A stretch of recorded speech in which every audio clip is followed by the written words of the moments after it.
Hey everybody, what is going on? I hope you guys are all doing well, and welcome to another tutorial video. In this video, I'm going to be explaining to you guys how you can play chess variants on chess.com. So let's get right into it. Now, there are several variants of chess you can play on chess.com, and most of them are very fun, very creative as well, and they're very easily accessible for every single member.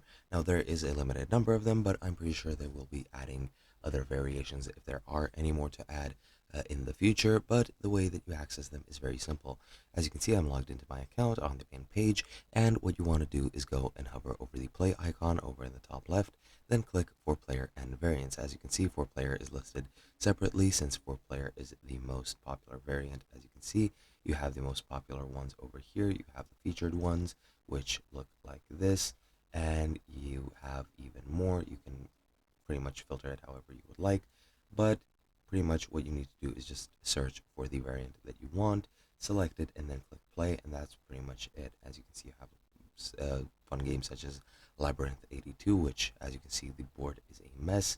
You have Best Friends Forever, which are a different sort of, well, variants, which you can play with a different board, but you have the standard boards as well. As you can see here, you have Chaturanga, which is an ancient form of chess, which basically just changes the pieces.